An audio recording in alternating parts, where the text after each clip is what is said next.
दैनिक Chhattisgarh channel देखना शुरू कर चुके हैं आप और छत्तीसगढ़ प्रदेश की आज की तमाम सभी महत्वपूर्ण बड़ी खबरों की शुरुआत सर्वप्रथम जय जोहार और नमस्कार के साथ महतारी वंदन योजना को लेकर अब अगली कड़ी केवाईसी कराने के लिए रात 2 बजे से लाइनों में लगकर महिलाएं नजर आ रही हैं, जहां जीपीएम में पहले आओ पहले पाओ के आधार पर टोकन सिस्टम लागू किया जा रहा है। दरअसल छत्तीसगढ़ में महतारी वंदन योजना के फॉर्म भरने के बाद से अब महिलाओं की दूसरी कवायद शुरू हो गई है, क्योंकि रुपए खाते में ही आने हैं और ऐसे में आधार से खाता लिंक कराना और केवाईसी कराना अनिवार्य है। ऐसे में इस ठंड में महिलाएं रात 2 बजे से ही बैंकों के बाहर लाइनें लग रही हैं। अगर बात करें एसबीआई बैंक के, तो यहाँ पेंड्रा रोड शाखा में सीमित संख्या में ही केवाईसी किया जाता है और इसके लिए बैंक पहले आओ पहले पाओ की तर्ज पर टोकन जारी कर देता है, फिर इसी आधार पर आगे की कार्यवाही की जाती है। इसी टोकन को पाने के लिए महिलाएं रात से ही लाइनें लगी हुई दिखाई देती हैं। प्रधानमंत्री किसान उत्सव दिवस मनाया गया, जहां प्रधानमंत्री नरेंद्र मोदी ने प्रधानमंत्री किसान सम्मान निधि योजना की 16वीं किस्त का भुगतान किसानों के खाते में किया। दरअसल प्रधानमंत्री नरेंद्र मोदी ने बीते दिन यवतमाल महाराष्ट्र से प्रधानमंत्री किसान सम्मान निधि योजना की 16वीं किस्त की राशि का भुगतान किया, जहां प्रधानमंत्री के संबोधन का लाइव प्रसारण शाम 4 बजे से वेबकास्ट के माध्यम से किया गया, जहाँ कृषि विज्ञान केंद्र बिलासपुर में भारी संख्या में किसानों की भीड़ उमड़ पड़ी। प्रधानमंत्री ने अपने उद्बोधन में कहा कि किसान सम्मान निधि अन्नदाता किसान का सम्मान है। किसान सम्मान निधि से 16वीं किस्त का राशि का अंतरण किए जाने के अवसर पर किसानों ने खुशी जाहिर की, जहां ग्राम पोड़ी के किसान हजारी लाल ने कहा। सेवक राम ने बताया कि ग्राम जो है इनसे बहुत मदद मिलती है। वहीं प्रधानमंत्री किसान सम्मान निधि योजना भारत सरकार की एक फ्लैगशिप योजना है, जो फरवरी 2019 से कार्यान्वित है। छत्तीसगढ़ में आज से बोर्ड की परीक्षाएं शुरू हो रही हैं, जहां सीएम विष्णुदेव साय ने परीक्षार्थियों को अग्रिम शुभकामनाएं दी हैं। कहा विद्यार्थी तनाव मुक्त होकर के परीक्षा का जो है सम्मिलित हुए।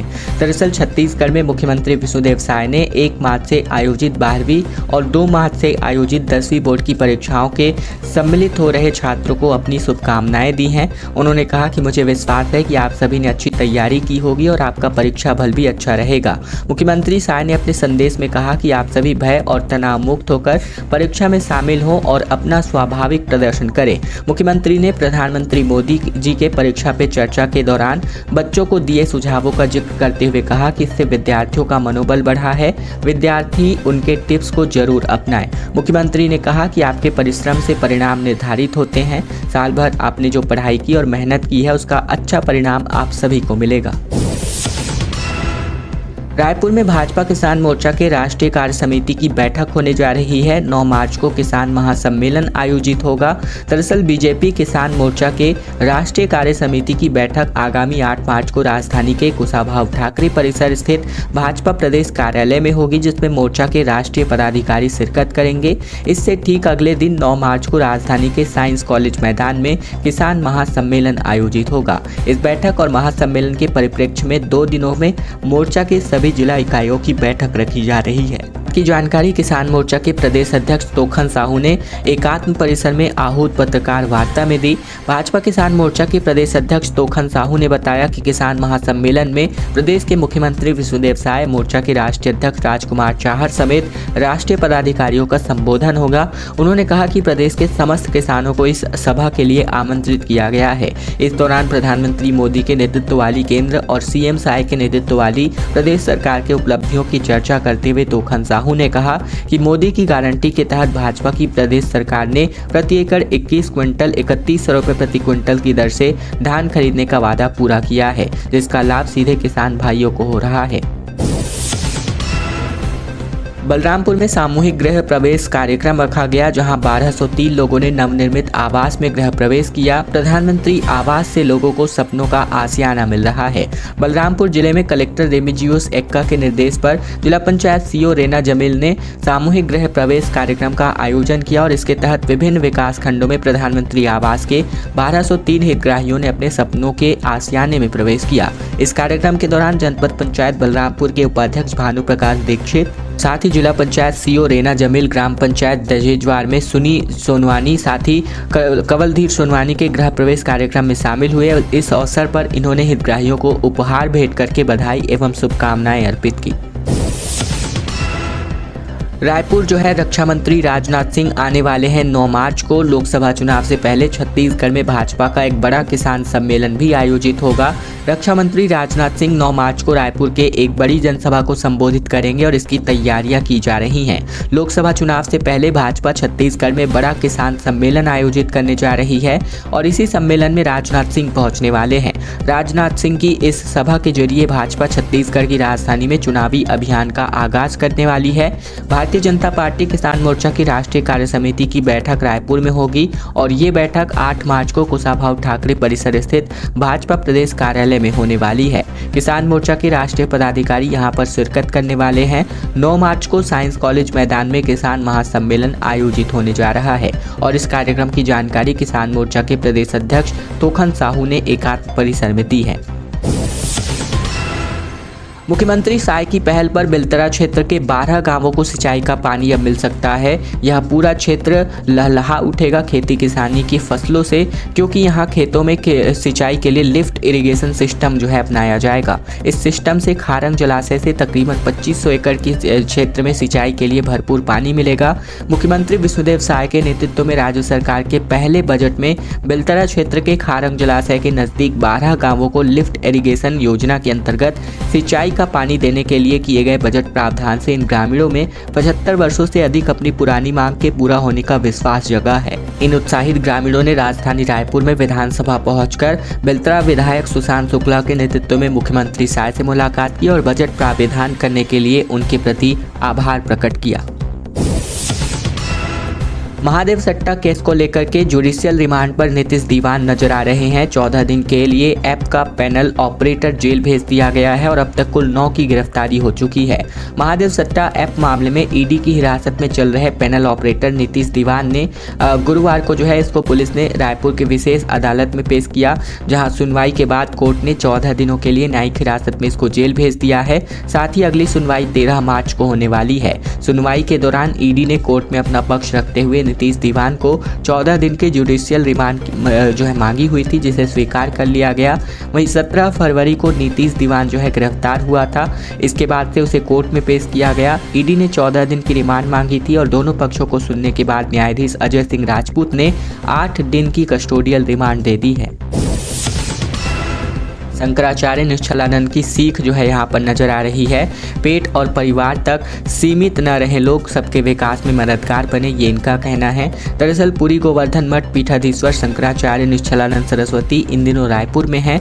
नरसिंहवा विकासखंड में स्वतंत्रता संग्राम सेनानी पंडित लखनलाल मिश्र के गांव मुरा में आयोजित हिंदू राष्ट्र धर्म महासभा में उन्होंने लोगों को अपनी सीख दी, जहाँ अपने संबोधन में उन्होंने गुरुवार को कहा कि पेट और परिवार तक सीमित न रहे लोग, सबके विकास में मदद करें। धर्म महासभा आयोजक के पूर्व आईएएस गणेश शंकर मिश्र ने बताया कि मुरा गांव में शंकराचार्य को सुनने के लिए बड़ी भीड़ पहुंची थी। रायपुर के आसपास के शहरों से भी लोग यहां पहुंचे थे। सभी ने शंकराचार्य का उद्बोधन सुना। 1 मार्च को यहां शंकराचार्य से लोग दीक्षा लेंगे। वहीं धर्म सभा में पीठाधीश्वर शंकराचार्य निश्चलानंद सरस्वती ने कहा कि जीविका जीवन के लिए हो, जीविका के लिए जीवन नहीं होना चाहिए। मनुष्य अपने इसी जीवन में अच्छे कर्म करके पुण्य को प्राप्त कर सकते हैं। विधायक की पहल जो है निकलकर सामने आ रही है। रेणुका सिंह ने अपने क्षेत्र में बोर्ड परीक्षा में अव्वल आने वाले छात्रों को स्कूटी या बाइक जो है वितरित करने वाली है। दरअसल पूर्व केंद्रीय राज्य मंत्री और विधायक रेणुका सिंह ने बोर्ड परीक्षाओं में अव्वल आने वाले विद्यार्थियों को स्कूटी और बाइक देने की घोषणा कर दी है। विधायक रेणुका सिंह ने अपने भरतपुर सोनहत विधानसभा क्षेत्र में 10वीं और 12वीं के एग्जाम में अव्वल आने वाले छात्रों को स्कूटी या बाइक देने का ऐलान किया है। विधायक ने कहा है कि ऐसे ऐलान से छात्रों के प्रति पढ़ाई के प्रति लगाव बढ़ेगा। भरतपुर सोनहत विधायक रेणुका सिंह ने कहा कि प्रदेश में कल से बोर्ड की परीक्षाएं शुरू हो रही हैं और शुक्रवार से 12वीं जबकि शनिवार से 10वीं की बोर्ड परीक्षाओं का आयोजन शुरू हो रहा है। युवाओं को नौकरी पाने का सुनहरा अवसर है प्राइवेट सेक्टर में, क्योंकि रायपुर में 4 मार्च को जॉब फेयर आयोजित हो रहा है। कई विभाग में 300 पदों पर भर्ती होने वाली है। बेरोजगार युवक और युवतियों के लिए नौकरियों का सुनहरा अवसर है। नौकरी की राह देख रहे युवाओं को चांस मिल सकता है, क्योंकि 300 से अधिक पदों पर कई विभागों में भर्ती होने वाली है। 11 बजे तक जॉब फेयर आयोजित करी जानी है 4 मार्च को। इसके लिए जिला रोजगार एवं स्वरोजगार मार्गदर्शन केंद्र रायपुर की ओर से स्थानीय शिक्षित बेरोजगार युवाओं के लिए रोजगार के अवसर दिए जा रहे हैं, जहां पर नागार्जुन विज्ञान महाविद्यालय में सुबह 11 बजे से जो है 2 बजे तक जॉब फेयर आयोजित किया जाना है। संत समागम से पहले तंबुओं की नगरी जो है बस चुकी है। 2 मार्च से संतों का आगमन शुरू होगा। पूरा छत्तीसगढ़ का राजिम कुंभ राममय हो चुका है। छत्तीसगढ़ के राजिम में शुरू हुए कुंभ कल्प में तंबुओं की नगरी आकार ले चुकी है। इसमें प्रदेश के अलग अलग जगहों से श्रद्धालुओं के पहुंचने का सिलसिला जारी है।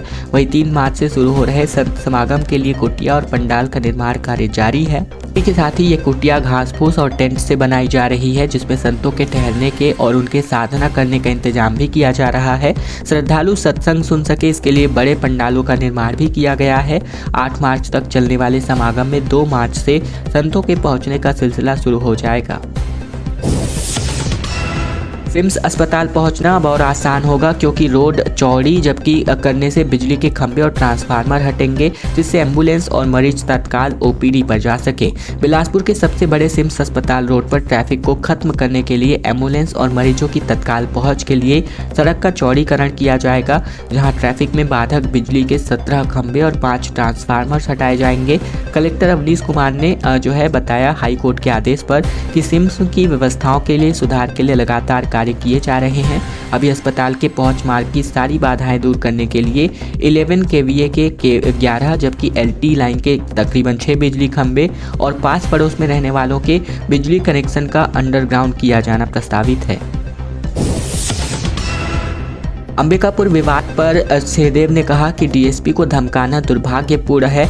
वीडियो मैसेज जारी करके उन्होंने कहा कि प्रशासन की व्यवस्था कुछ लोग अपने हाथ में लेना चाहते हैं। अंबिकापुर में बीजेपी विधायक राजेश अग्रवाल के भाई के लखनपुर थाना के प्रभारी थानेदार डीएसपी शुभम तिवारी को धमकाने की घटना को पूर्व डिप्टी सीएम टीएस सहदेव ने दुर्भाग्यपूर्ण करार दिया। सहदेव ने वीडियो मैसेज जारी करके कहा कि उन्होंने कहा ये देखकर दुख हुआ कि प्रशासन की व्यवस्था कुछ लोग अपने हाथ में लेना चाहते हैं।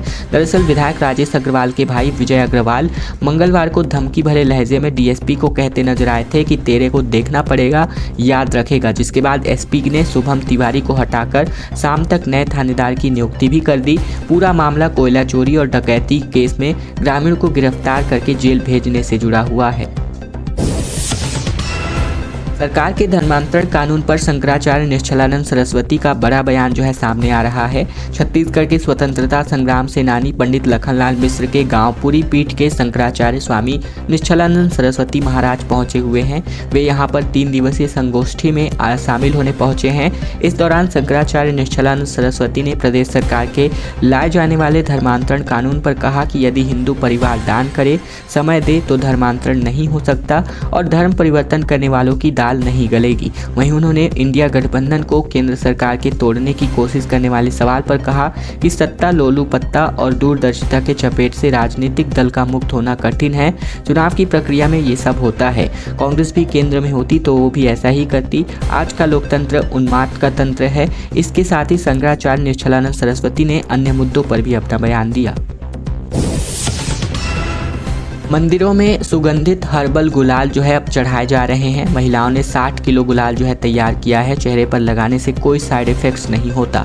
महासमुंद जिले के ग्राम डोकरपाली बिहान से जुड़ी जय माता दी स्व सहायता समूह की महिलाएं हर्बल गुलाल तैयार कर रही हैं। इस हर्बल गुलाल को लगाने से चेहरे पर कोई भी साइड इफेक्ट्स नहीं होते, बल्कि इस बार 60 किलो गुलाल तैयार किया गया है। महिलाओं की तरफ से तैयार किए जा रहे इन हर्बल गुलाल की कई विशेषताएं हैं। इनमें रंग और सुगंध के लिए फूलों का इस्तेमाल किया जाता रहा है। किसी भी तरह का कोई भी केमिकल्स इसमें नहीं मिलाया जाता, ताकि चेहरे पर कोई इसका नुकसान न हो। समूह की सदस्य चित्ररेखा दीवान ने बताया कि पिछले साल होली में 80 किलो हर्बल गुलाल महिलाओं ने बनाया था, जिसमें से 30 से 40 हज़ार रुपए की आमदनी समूह को हुई थी। होली के पूर्व समय बाजार में गुलाब की काफ़ी मांग भी बनी रहती है।